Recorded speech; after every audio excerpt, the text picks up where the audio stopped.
3 दवाइयाँ हैं कि उसके साइड इफ़ेक्ट्स को ख़त्म करती हैं। वैक्सीनम भी है, हाँ जी, वो भी काम करती है। और इसी तरह जो भी अगर आपको नहीं, जो कोई भी नई वैक्सीन आ गई, उसी वैक्सीन को लें और उसी को डिल्यूट करके वो दे दें उसको। वो बंदा आपको क्या है कि मैंने कोरोना की वैक्सीन लगवाई थी तो उससे मैंने तो उसी को डिल्यूट करके वही लगा दें, वही दे दें, फिर भी काम ठीक हो जाएगा। लेकिन थूजा तो बहुत सारी वैक्सीनेशन के जो साइड इफ़ेक्ट्स हैं उसको ख़त्म करते हैं। आप ये बहुत ज़्यादा जो हमारा क्लेम है बहुत ज़्यादा साइंटिफिक है और बहुत ज़्यादा प्रैक्टिकल है और बहुत ज़्यादा प्रूव्ड है, बहुत ज़्यादा एक्सपीरियंस है थूजा सबसे ज़्यादा।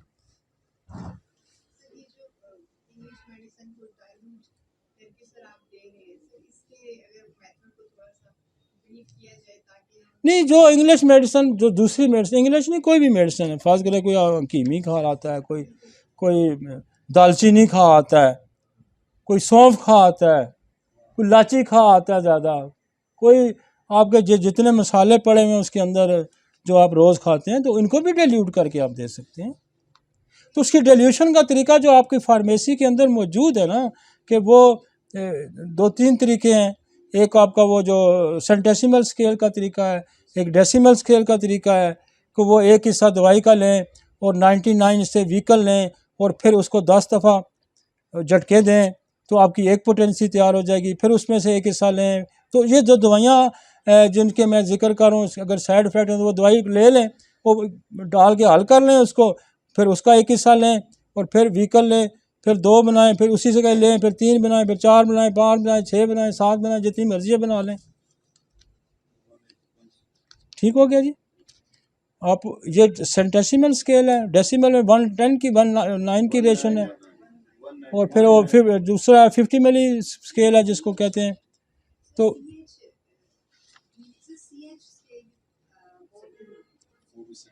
सेंटेसिमल स्केल है ना,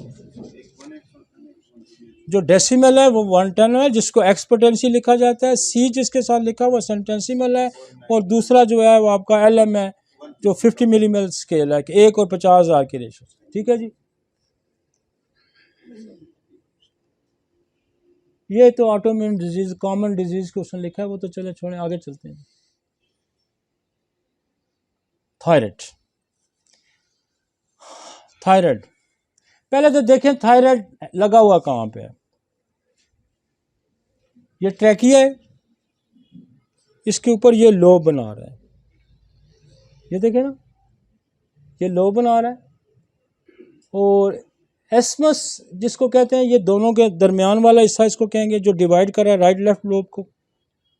और इसके अगली एक और स्लाइड लाएं ज़रा, आगे और एक स्लाइड और ज़रा लाएं।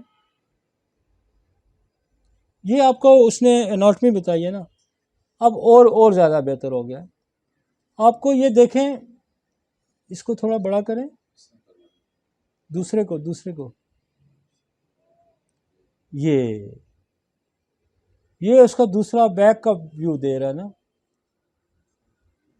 वो फ्रंट व्यू है, ये पोस्टीरियर व्यू है, और इस पोस्टीरियर व्यू में 4 आपको येलो कलर के और डॉट्स नज़र आ रहे हैं।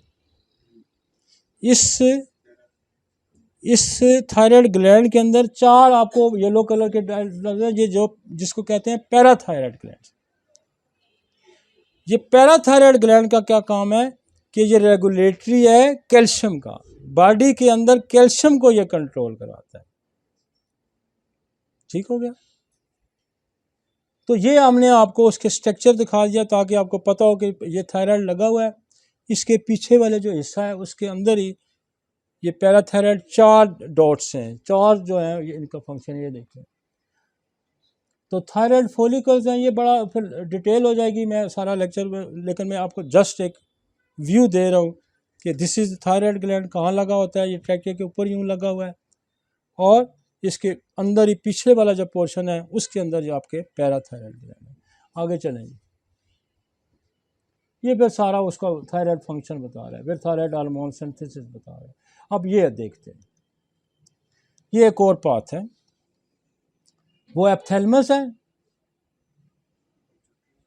पिट्यूटरी है वो नीचे बना हुआ है, एप्थेलमस में टी और एच आ रहे हैं, और पिट्यूटरी से क्या निकल रहा है, टी एस एच निकल रहा है। अच्छा, टी एस एच जो है हम चेक क्यों कराते हैं, ये बहुत ज़्यादा सेंसिटिव हार्मोन है, ये फ़ौरन जज हो जाता है, वगरना हम T4 वैसे तो पूरा प्रोफाइल कराते हैं, T3 T4 TSH, लेकिन TSH जल्दी इंडिकेट कर देता है, अगर कम है तो फिर हम लेबल करेंगे ये है, इसको तो ज़्यादा है तो हम लेबल करेंगे ये वहाँ से रिलीज होता है TSH, तो किसको स्टिमुलेट करता है, थायराइड ग्लैंड को स्टिमुलेट करता है। अब थायराइड ग्लैंड जो TSR है, तो थायराइड ग्लैंड क्या करता है, वो T3 T4 बनाता है। अच्छा, वो किससे बनता है, वो एक आयोडीन जिसको आप कहते हैं ना, आयोडीन, ये आयोडीन यहाँ प्रोसेस होती है और वो कन्वर्ट होती है किसमें, T3 T4 में।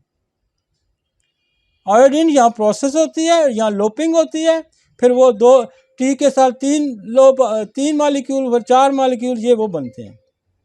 तो आयोडीन यहाँ प्रोसेस होती है और फिर वो आपका T3 T4 बनता है, जो बॉडी में फिर जाता है और उसके बेशुमार काम है। ये भी क्या करता है कि आपके बॉडी के फंक्शन को तेज़ कराता है, उसको एक्टिव कराता है, फीमेल सिस्टम, दूसरे सिस्टम, ये सारा उसको एक्टिवेट कराएगा, जिसको मैं थोड़ा सा आगे आपको ये भी बताऊंगा कि इसका फंक्शंस क्या क्या है, ठीक है।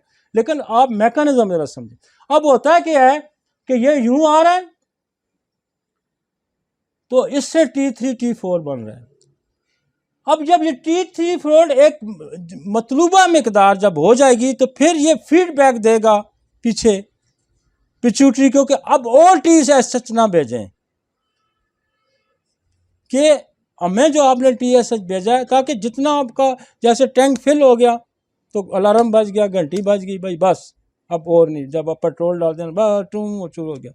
तो जब इसका एक सफिशेंट अमाउंट बन रही है, तो वो ब्लड के अंदर जब आ जाती है, तो फिर एक ये इसको कहते हैं सिंक्रोनाइज किस्म का मेथड है कि वापस फीडबैक देगा कि हमारे पास इतनी अमाउंट है और TSH रोक लो। और डिजीज में क्या होता है कि TSH जो है ना बन ही नहीं रहा होता,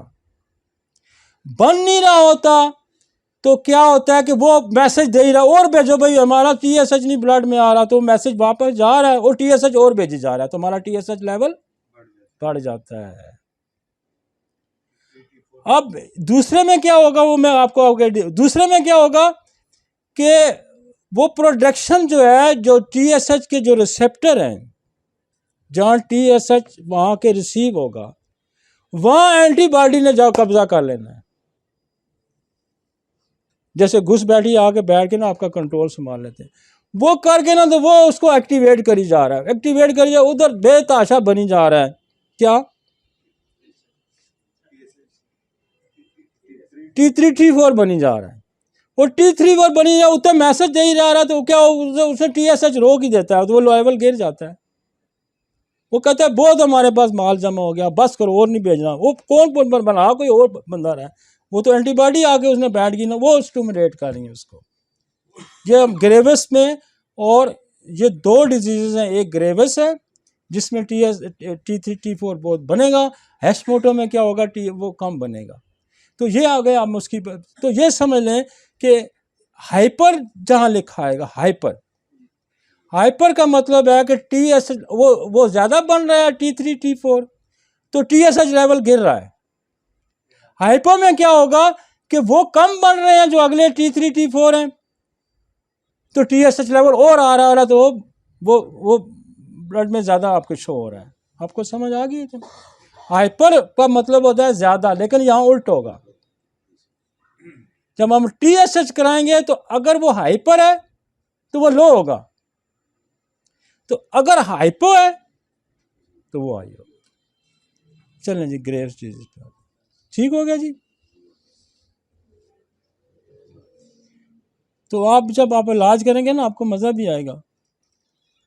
अब हमारे पास, आप यकीन माने, मैं कई सैकड़ों के हिसाब से हमने मरीज ठीक किए जिनका TSH लेवल हाइपर था या एपो था, बेशुमार लोग ठीक हो गए हैं बगैर दवाई भी नहीं खाते। और ये सारी ज़िंदगी आपको इसमें जो हाइपो होगा, TSH लेवल जिसमें ज़्यादा हो, क्या करेंगे, उसमें थायरोक्सिन देंगे, और जिसमें हाइपर होगा उसमें न्यूमरकाजोल देंगे। वो भी इलाज में बता दूँ, वो तो मैं यूँ प्रैक्टिस कर सकता हूँ। मैंने रिपोर्ट देखनी है, TSH लेवल हाई है तो थ्रैक्सिन खाएं, तो TSH लोवल है तो न्यूमरकाजोल खाएं। बस यही प्रैक्टिस है, पूरी दुनिया में यही प्रैक्टिस है। TSH लेवल हाई है, बस थ्रैक्सिन लिख दी, तो लो है तो न्यूमरकाजोल लिख दी। नहीं, वो तो सारी ज़िंदगी खानी है, वो खुद देखें। वो देखें, एक उनकी बात ये तो बड़ी अच्छी है, वो सच्ची है। वो मरीज़ को कहते हैं कि भाई मेरे ये आपने आप गुजारा इसी के साथ करना है, ये तो वो कहते हैं ना। लेकिन हमारे सिस्टम में ये चीज़ें मौजूद हैं, लेकिन हम अगर ये कहते हैं तो दुरुस्त कहते हैं, लेकिन हमें ये समझनी चाहिए। मतलब आज जो मेरे भाई होम्योपैथ जो सुन रहे होंगे ना, उनको पता चल रहा होगा कि what is the hyper, what is the hypo, what is the mechanism, अंदर हो क्या रहा है, क्या नहीं हो रहा, हमारी दवाइयाँ कैसे काम करती हैं। ये मैं जो वावेला दुनिया में मेरा है वो यही है कि यार इसको समझो तो सही ना। आपने बेशक नेट्रोम्योर से मरीज ठीक कर लिया होगा, आपने फास्फोरस से कर लिया होगा, आपने आयोडीन से कर लिया होगा, आपने स्पोंजिया से कर लिया होगा, आपने लाइकोपस से कर लिया होगा, आपने कलकेरिया आयोडाइड से कर लिया होगा, आपने ब्राटा आयोडाइड से कर लिया होगा, लेकिन बात तो समझने की है ना। और अगर हम समझेंगे तो हम बहुत अच्छे तरीके से काम कर लेंगे। फिर आप नेट्रोम्योर का ऑस्मोसिस प्रोसेस पढ़ें, फिर आपको मज़ा आएगा। कहाँ एडिसन में इस्तेमाल हो रहा है, यहाँ भी नेट्रोम्योर इस्तेमाल हो रही है, आयोडीन कहाँ इस्तेमाल हो रही, फास्फोरस कहाँ हो रही। तो भाई मैकेनिज्म तो समझे ना, कॉजेटिव फैक्टर को समझें जी। आए जी आगे चलते हैं, ग्रेव डिजीज़ आ गई। बात सिर्फ इतनी है कि अगर आपको इतना याद रह जाता है कि हाइपर है हाइपो, एक में TSH की प्रोडक्शन आ रही है लेकिन यूटिलाइज नहीं हो रही, तो वो ऊपर लेवल चला जाएगा। दूसरे में ये है कि वो बन नहीं रहा T3 T4, और वो प्रोडक्शन जो है ऊपर से वो ज़्यादा भेज रहा है। तो ये दोनों को आपने डिफ्रेंशिएट करना है। अब क्या है, तो एंटीबॉडी, अब जो आपका ये बेसिकली सारा ये जो सारा मैक्सिमम जो ज़्यादा मसाइल है ना, ये ऑटोम्यून की वजह से।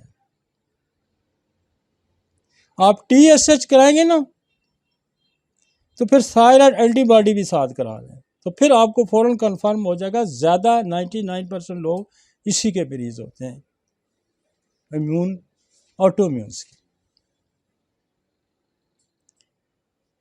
अब होता क्या है, एंटीबॉडी क्या करती है, अफेक्ट द थायराइड रिसेप्टर। जहाँ TSH ने रिसीव करना है ना, मसलन आपने एक बंदे को भेजा है कि मेरा एयरपोर्ट पे फ़लाँ बंदा आएगा, तो उसको आपने रिसीव करना है। उसको टोपी लगी होगी, ऐनकें पहनी होंगी, हाथ में छोटी होगी, फलान होगा। अब वो बात जो है ना, एक कोई डकैत को पता लग जाती है, तो पहले ही उसको वहाँ जाके ना बैठ जाता है, वो दूसरे को पीछे रोक देता है। जो कैरियर होता है जिसने उसको रिसीव करना होता है, उसको तो एक और ने पकड़ लेता है कि तू बच्चे तो इधर ही रहे, तो वहाँ जाके ना उसको वो रिसीव कर लेता है, हाईजैक कर लेता है ना। तो ये हाईजैक हो जाता है। एंटीबॉडी जो है ना यहाँ आके ना बैठ जाती है रिसेप्टर पे, और इतनी बैठ जाती हैं कि वो जिस तरह TSH काम, ये इनसे ये काम करवाई जा रही होती है एंटीबॉडी। वो कहता है antibody effect on the thyroid receptor and take place and stimulate the thyroid glands and increase the thyroxine level T3 and T4। As a result TSH level decrease and T3-4 level are increase. अब वो तो बन रहा है ना, T3 T4 बन रहा है तेजी से, ये बेताशा वहाँ बनवा रहा है। वो बैक फीड जा रहा है पिट्यूटरी को कि भाई और ना भेजो TSH। उसको नहीं समझ आएगी कि ये एंटीबॉडी बनवा रहा है। वो उसको मैसेज भेज रहा है कि भाई और TSH ना भेजो, हमारे पास आगे बहुत प्रोडक्शन शुरू हुई है। तो फिर क्या होगा, TSH लेवल पीछे से आना ही बंद हो जाएगा, तो वो लो हो जाएगा। क्योंकि TSH के रिसेप्टर पे जहाँ TSH ने खुद काम करना था और थायराइड ग्लैंड को एक्टिवेट करना था, वहाँ तो वो एंटीबॉडी आ गई है। तो ये जो रिवर्स बैक जो मैसेजिंग है, वो मैसेजिंग जाएगा तो वहाँ से TSH लेवल, फिर TSH लेवल आप कराते हैं तो वो तो नीचे गिरा होता है, क्योंकि वहाँ ही ये तो एंटीबॉडी ने उसका वो जगह संभाल ली है। जैसे कोई हाई जैकर होता है, वो कंट्रोल संभाल लेता है कि जहाज़ इधर लेके जाओ, जहाज़ इधर लेके जाओ, मर्जी से ना। तो ये हाई जैक हो गया सिस्टम, समझ आइए। अब वो कानपुटी पे वो कहते कर दे, वो भी कर रहे हैं, वो काम वही करा रहा है जो TSH ने कराना था, लेकिन बेतहाशा करा रहा है। अब T3 T4 बहुत ज़्यादा बनना शुरू हो गया। तो ये बहुत ज़्यादा सेंसिटाइज है, ये जो सेंसिटिव होता है TSH लेवल, फिर हम वही कराते हैं तो हमें अंदाज़ा हो रहा है कि काम कहाँ ख़राब हो रहा है। इसका मतलब है यहाँ एंटीबॉडी बैठ गई है और ये इंक्रीज कर रहा है T3 T4 को। तो this is the Graves. Graves में क्या होगा, TSH लेवल डिक्रीज हो जाएगा। आप इसको क्या कहेंगे, ये आपका सिस्टम हाइपर हो गया है, थायराइड ग्लैंड हाइपर हो गया है, ओवर एक्टिव हो गया है। जब वो ओवर एक्टिव होगा, हाइपर होगा, तो क्या होगा, T3 T4 इंक्रीज हो जाएगा और ये गिर डिक्रीज हो जाएगा। This is the mechanism. और बिकॉज ऑफ, वजह क्या है इसकी, इसका सबब क्या है, ऑटोम्यून एक्टिवेट हुआ, इम्यून सिस्टम एक्टिवेट हुआ और उसने बजाय किसी और चीज को मारना था, वो एंटीबॉडी आगे जाके यहां भी बैठ गई। समझ आ गई जी। अब हम इसमें वही अप्रोच लेंगे, हम वही अप्रोच लेंगे कि भाई कहीं कहाँ कैसे एक्टिवेट हुआ।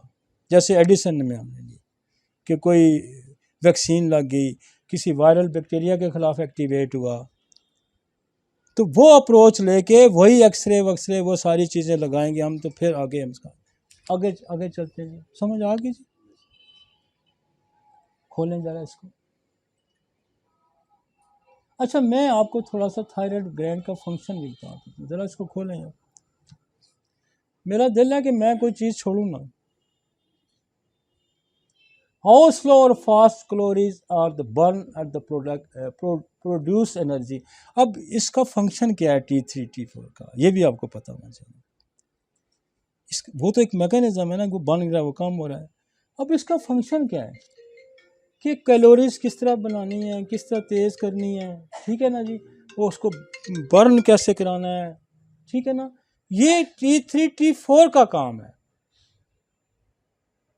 समझ आ गई।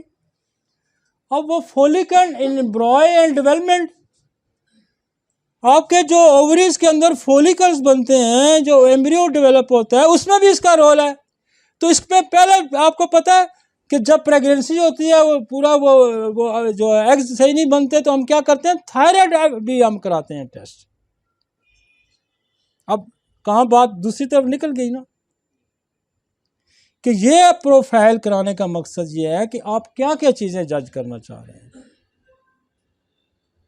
बच्चे की डेवलपमेंट नहीं हो रही, एग्स फोलिकल डेवलप नहीं हो रहे, तो फिर TSH को चेक करा के देखेंगे कि कहीं ये ग्रेव्स तो नहीं है, कहीं हाशिमोटो तो नहीं है, तो फिर उसका इलाज करेंगे तो ये प्रॉब्लम आपका सॉल्व हो जाएगा। राइजिंग और लोअरिंग द बॉडी टेम्परेचर, ये क्या करता है, थायरक्सिन क्या करती है कि आपके बॉडी टेम्परेचर को भी मेंटेन करती है, अप डाउन करती है। अब आपको समझ लें कि थायराइड का कितना रोल है, उसकी खराबी से कितने मिसाइल पैदा, टेकाकार्डिया हो जाता है आपके। अक्सर मरीज आते हैं, वो दिल के मरीज नहीं होते, वो दिल के मरीज नहीं होते, वो तो थायराइड के मरीज हैं, वो तो ग्रेव के या हाशिमोटो के पेशेंट हैं। और आप उनको दिल की, इसीलिए तो मैं कहता हूँ इनको समझो। वो कहता है मेरी दिल की धड़कन तेज हो रही है, तो जनाब दे, आप दिल की दवाइयाँ उसको दे रहे हैं। इधर करें,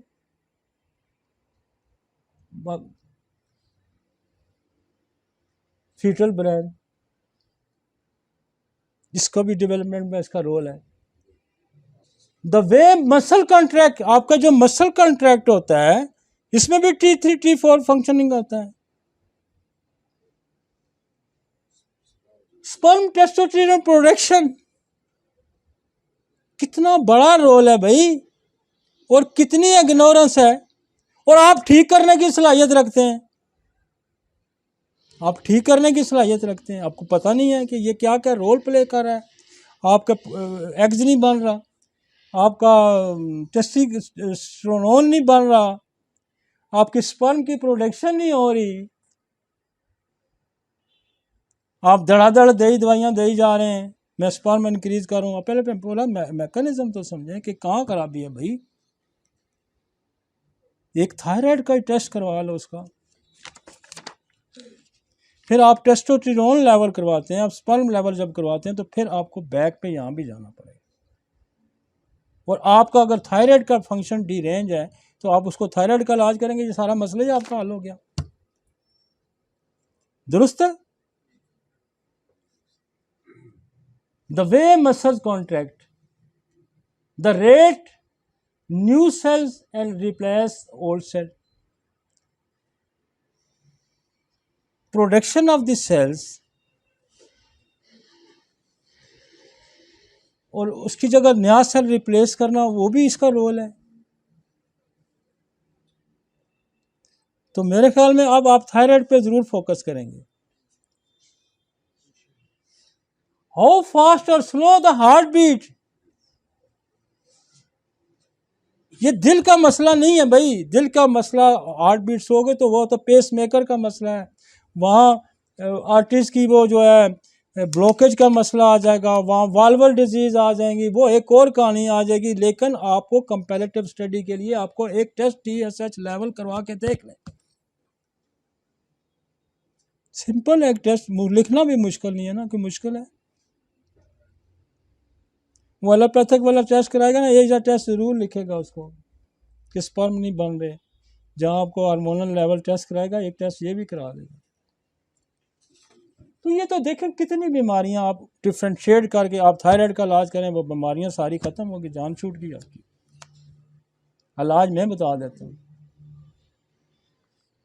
समझ आप लें ना, फिर साथ हम इलाज तब भी होगा ना जब हम बात को समझेंगे। और मैंने फंक्शन इसलिए, मेरा तो काम इतना ही था कि मैंने टारगेट करना था उसको कि what is the Hashimoto and what is the grave disease. मैंने समझा के मैं दवाइयाँ बता के निकल जाता, लेकिन मज़ा मुझे नहीं आना था कि मैं पूरा मैकेनिज़्म आपको समझाऊं, मैं फिर आपको दवाइयाँ समझाऊं, फिर मैं उसकी साइन सिम्टम बताऊं, उसके फंक्शन बताऊं। आज मतलब थायराइड का देखें ना कितना रोल है भाई, इस ग्लैंड का कितना रोल है, एड्रिनल ग्लैंड का कितना रोल है, पिट्यूटरी का कितना रोल है, एप्थैलेमस का कितना रोल है। हम कहते हैं हम अलामात से इलाज करेंगे, बेशुमार डिजीज़ के अलामात मिक्सअप हैं भाई, आपने उसको डिफ्रेंशिएट करके आपने उसका ट्रीटमेंट करना है। याद आते फीस लेने के तो हम बड़े माहिर हैं ना। तो वो कोई बंदा आया ना, मरीज़ था, तो वो कहने लगा कि डॉक्टर को कितने पैसे फ़ीस, उसने कहा जी मैं तो 2000 रुपये लेता हूँ, होम्योपैथिक था ना। तो उसने कहा जी मैं 2000 तो नहीं दे सकता, कम करो। वो कहता मैं नहीं कम करता, मेरी फ़ीस पक्की है, मैं कम नहीं हो सकता।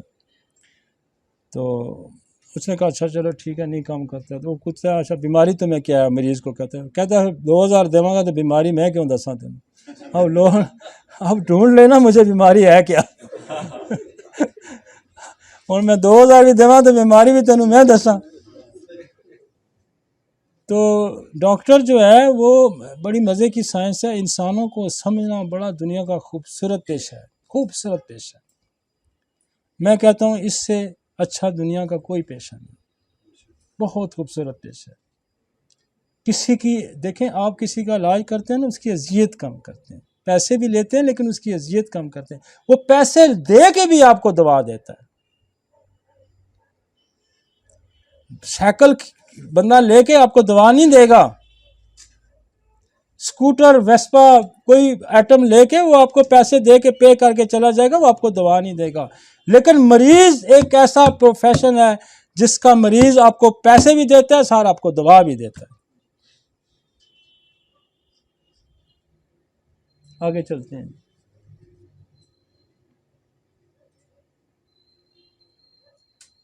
बहुत सारा इफेक्ट है जी, वो जो आप है। आगे चलते हैं, आगे चलते हैं। Grave disease fast grave in the cause of the hypothyroidism, मतलब आपको हाइपरथायराइडिज्म। आपको अगर यार कुछ भी नहीं याद रहता, हाइपर हाइपो तो याद रखो ना, दो लफ्ज़ तो याद रखो। एक में टीएसएच ज़्यादा हो जाता है, एक में टीएसएच कम हो जाता है, और फिर आगे क्या क्या उसके फंक्शंस हैं। ये ज़्यादा वो कहता है कि 40-60 के दरमियान ज़्यादा ये डायग्नोज होता है। 7 to 8 time more likely the affect woman में 7-8% ज़्यादा अफेक्ट करता है। और grave disease affects 3% of the population. दुनिया की 3% आबादी जो है इससे मुतासर है भाई। आप 3% पेशेंट को कैप्चर करें ना अगर दुनिया के, तो 8 अरब की आबादी है, 8 अरब से ज़्यादा आबादी। आप अंदाजा कितने करोड़ आप मरीज कैप्चर कर सकते हैं, क्योंकि आप इसको ठीक करने की सलाहियत रखते हैं। 24 करोड़ होम्योपैथी की तरफ मरीज आएंगे भाई, अगर उनको पता चल जाएगा कि ये ठीक करने की सलाहियत रखते हैं। वहां मुझे सारी जिंदगी थायरेक्सन और न्यूमरकोजोल खानी पड़ेगी, और यहाँ मैं 6 महीने दवाई खाऊंगा तो ठीक हो जाएगा। एक डिजीज के पीछे कितने करोड़ बंदे आपके पास आएंगे।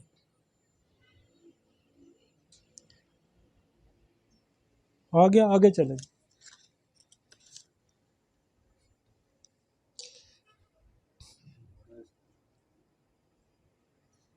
अब ये जो एंटीबॉडी यहाँ बनती है ना, ये जो एंटीबॉडी यहाँ बनती है थायराइड के रिसेप्टर पे बनती है, ये आपका जो ऑर्बिट है ना, इसका जो अंदर का हिस्सा है, ये वहां भी बन जाती है। वहां से फिर आंख बाहर निकाल देगी। जो नहीं इनकी आंखें बाहर निकली होती, ऑर्बिट के अंदर ये इसकी ये जगह भी है, उसकी वो जगह भी है। वहां बन के ना वो जगह को इन्फ्लेम करेगी, बढ़ाएगी, तो वहां से फिर आंख जो है। और मैं आपको बताऊं, आपकी एक ऐसी दवाई है लाइकोपस, इतने मरीज ये ठीक करती है ना जिनकी आंखें बाहर आती हैं। इतनी ज़बरदस्त ये इसकी थायराइड ग्रेवस डिजीज़ की दवाई है, जिसकी सिम्टम ये जाहिर होती है ना कि आंखें बाहर है, तो आप लाइकोपास दें, कैसे अंदर जाती हैं, 2-2 3-3 महीने के अंदर चली जाती हैं।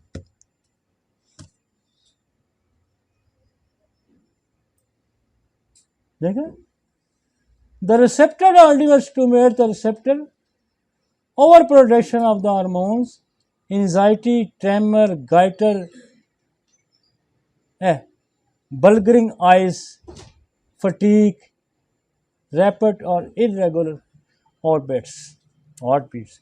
अब ये समझ आए कि यहाँ भी बैठती हैं वो एंटीबॉडीज, तो फिर इसके अंदर भी जाकर बैठ, इसके अंदर बैठेंगी तो क्या करेगी, आइज को बाहर दिखेगी। और दवाइयाँ क्या हैं आपकी, वही है, एक्सरे है, ट्यूबर है, थायरोडिनम है, स्पोंजिया है, आयोडियम है, लाइकोपस है। ये वापस लाए, वापस लाए। एप्थालमस, एप्थालमस क्या है, आंख का बाहर आ जाना। स्वेटिंग, अक्सर आपके पास मरीज आते हैं जिनको पसीने ज़्यादा आते हैं, तो गाइटर। और देखिए होम्योपैथिक में ऐसी दवाइयाँ, यकीन में इतने बड़े गाइटर आते हैं, रिड्यूस होते जाते हैं, उधर जाओ तो सर्जरी होगी।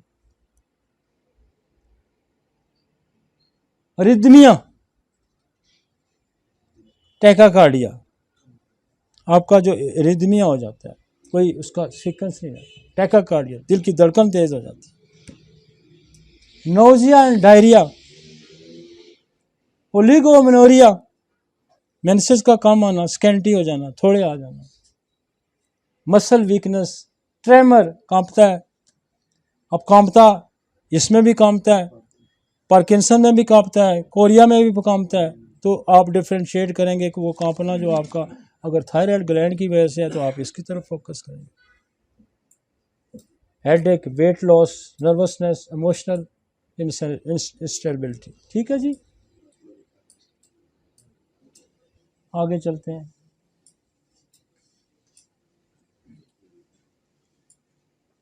5 out of 10 people diagnosed with a grave disease will develop thyroid eye disease. ये 10 की अगर नज़र आएगी तो 5 तो ये ग्रेव्स वाले होंगे, बाकी ट्यूमर भी हो सकता है और चीज़ें भी हो सकती हैं। 50% कितना रेशो है? नेक्स्ट आ गए, ये वही आ गया, goiter, thyroid, eye disease, skin thickening. आगे चलें।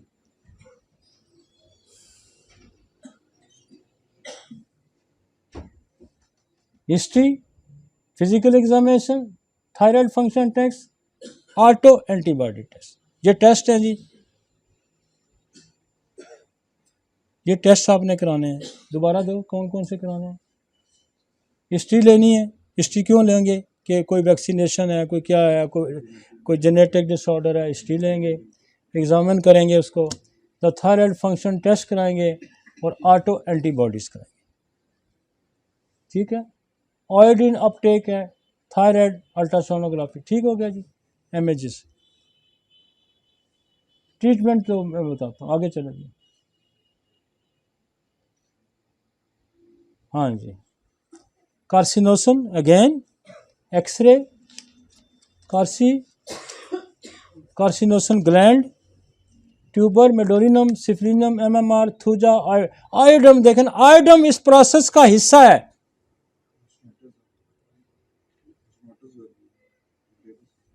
आयोडम जो है ये प्रोसेस है, थायरोक्सिन इससे बनती है, ये प्रोसेस का हिस्सा है। लिहाजा आयोडीन जिस तरह हम नेट्रो में खिलाते हैं जैसा फोज, तो आयोडीन हर थायराइड के पेशेंट पे असरअंदाज होगी, ये ध्यान में रखें। आप कार्सिनोसन देते हैं, आप ट्यूबरकुलोनियम देते हैं, आप थायरोडिनम देते हैं। थायरोडिनम क्या है? इसका अपना सारकोड्स है, तो वो एक ऑर्गन को सपोर्ट करता है, उसकी एफिकेसी को थायरोडिनम सपोर्ट करेगी। एक्सरे क्या करेगा? स्टिमुलेट करेगा पिट्यूटरी को, एप्थैलेमस को उधर करेगा। ट्यूबर क्या करेगी? मेडोरिनम क्या करेगी? ये जो आपका इम्यून सिस्टम एक्टिवेट होगा उसको दुरुस्त सिमत में लेके जाएगी, दुरुस्त सिमत में लेके जाएगी। या और कोई कॉजेटिव फैक्टर आता है, कोई वायरल बैक्टीरिया, उसको एड्रेस करेंगे तो वो जो आपका इम्यून सिस्टम एक्टिवेट होगा उसको दुरुस्त सिमत में लेके जाएगा। जो कमज़ोर होता है वही लड़खड़ाता है, जो स्ट्रांग होता है, मजबूत होता है, वो सही स्ट्राइक करता है। तो आपका इम्यून सिस्टम किसकी वजह से वीक हुआ, उसको हम दूर करेंगे, उसकी सिमत दुरुस्त करेंगे, तो वो एंटीबॉडी को ही, एंटीजन को ही टारगेटेड करेगा, ना कि वो अपने सिस्टम को। एक बंदे को बंदूक ही नहीं चलानी, वो इधर ही फायर मारेगा तो इधर भी मार देगा। उसका दिमाग ही काम नहीं करता, तो उसको ये नहीं पता चलता ये मेरा चाचे का पुत्र है या मेरा दुश्मन है, वो चाचे के पुत्र को भी मार दे। यही है ना इसमें मसला। तो हमारे पास बहुत सारी वो हमारी एंटीमियाजमेटिक रेंज है ऊपर हमारे पास, और आयोडीन बहुत बड़ी दवाई है, स्पोंजिया बहुत बड़ी दवाई है। ये गाइटर को कम भी करती है और आपके इसको ठीक भी करती है। इसमें आपकी देखें यहाँ उसने एक्युलाई भी डाली हुई है, कैक्टस डाली हुई है, और फास्फोरस, नेट्रियम और बहुत यहाँ काम करेगी थायराइड्स में। नेट्रियम और बहुत अच्छा काम करती है। और हमारा एक दोस्त है जैसे उस्मान साहब, तो देते ही नेट्रियम हैं, लेकिन हमारे पास चलती है, एक्सरे चलती है, कार्सिनोसन चलती है, ट्यूबर चलती है, थायरोडिनम चलती है, स्पोंजिया चलती है, ब्रेटाकार्ब बड़ी है। ब्रेटाकार्ब इनलार्जमेंट में बड़ा अच्छा काम करती है। जहाँ भी किसी ऑर्गन की एट्रोफी हो जाएगी या किसी ऑर्गन का हाइपोट्रॉफी हो जाएगी, एट्रोफी एंड हाइपोट्रॉफी दो रोल प्ले करती है ब्रेटाकार्ब। जैसे टॉन्सिल बढ़ जाते हैं तो ब्रेटाकार्ब, दिमाग छोटा हो जाता है फिर भी ब्रेटाकार्ब। तो हाइपोट्रॉफी, यूट्रस स्मॉल हो जाए तभी ब्रेटाकार्ब। और इसमें जितनी दवाइयों के साथ आयोडाइड लगा हुआ है, ये ध्यान में रखें, जितनी दवाइयों के साथ आयोडाइड लगा हुआ है, एक क्लियर कर लें ये कॉन्सेप्ट, वो गाइटर पे इस पे काम करेगी। Arsenic iodide, baryta iodide, calcarea iodide, मतलब जितनी आयोडाइड, जिसके काली आयोडाइड, फेरम आयोडाइड, जितने के साथ आयोडाइड लगा हुआ है, मार्का आयोडाइड तो बड़ी दवाई है इसके लिए। तो ये रखें कि जब आप प्रिस्क्राइब करें तो आयोडीन के साथ जो नेचुरल कंपाउंड आया हुआ है, बना हुआ है, वो बहुत ज़्यादा इफेक्टिव है, वो बहुत ज़्यादा इफेक्टिव है। मतलब जो आयोडीन बेसिकली एक कंपोनेंट है, जो एक प्रोसेस है जिस थ्रैक्सीन बना रहा है, तो आपको आयोडीन के साथ रिलेटेड जो भी नेचुरल कंपाउंड में आया वो आपको कारआमद साबित होगी। और थायराइडेनम को आप जो भी दवाई देंगे, जो भी आप दवाई देंगे, थायराइडेनम को साथ एज ए सपोर्टिंग मेडिसिन देंगे, ये थायराइड ग्लैंड को सपोर्ट करेगा। नेट्रोम्योर 2-4 सिम्टम बड़ी प्रोमिनेंट होती है इसकी। धूप बर्दाश्त नहीं होती इसको, सर दर्द इसको होता है, कब्ज इसको होती है, प्यास इसको होती है, और नमक खाने की डिज़ायर इसको होती है। ये 4 सवाल आप पूछें तो आप नेट्रोम्योर की तरफ चल पड़ेंगे। प्यास फास्फोरस में भी होगी, वो नमक खाएगा लेकिन उसको ठंडे पानी की प्यास होगी। तो ये फास्फोरस को गर्मी अच्छी लगेगी, वो ठंड सॉरी वो भी जो है ना, फास्फोरस वाला भी गर्म होगा, नेट्रोम्योर वाला भी गर्म होगा, ठीक है ना। वो धूप बर्दाश्त नहीं करता नेट्रोम्योर वाला, तो फास्फोरस में ये डिफ्रेंशिएट हो जाएगा, आइसी वाटर वाला डिफ्रेंशिएट कर। दूसरा, ये बड़ा सिलेंडरा सा होता है पेशेंट, यूँ लंबूतरा सा होता है, और नेट्रोम्योर वाला भी लंबूतरा होता है। लेकिन नेट्रोम्योर की जो है ना, वो वैक्सी फेस होता है, वैक्सी फेस होता है, ऑयली फेस होता है। बड़ी कमाल की दवाई है। आप नेट्रोम्योर, बेशुमार मरीज आपको नेट्रोम्योर के मिलते हैं। जो पॉलीक्रेस मेडिसिन है ना, आप पे इनकी दस्तरस हो जाए तो ये बड़े काम की दवाई है। जैसे मैंने प्लम्बम मेड का कहा, जैसे मैंने आपको नेट्रोम्योर, फास्फोरस, आयोडीन की फैमिली, इतनी बड़ी फैमिली है आयोडीन की। और लाइकोपस, मैं आपको बताऊं कि ये बड़ा कमाल की दवाई है इसमें, ऑटोइम्यून डिजीज़ में, स्पेशली इसमें ग्रेविस में और इसमें हश्मोटो में। ठीक है जी, आगे चलते हैं।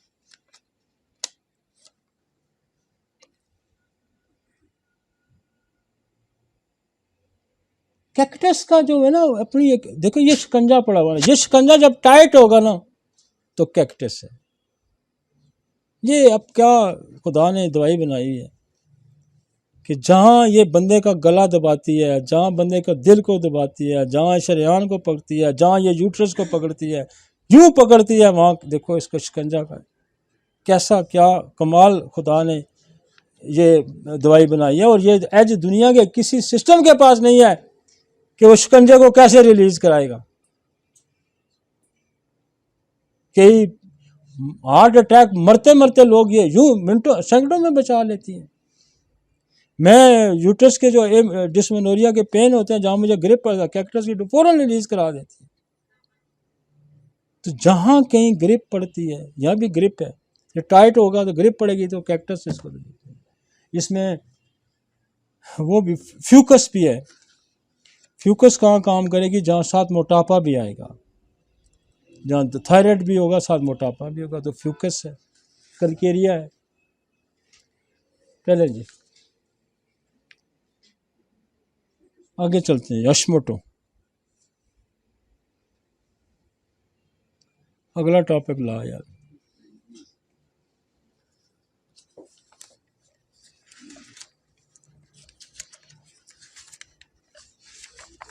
हश्मोटो में क्या होगा?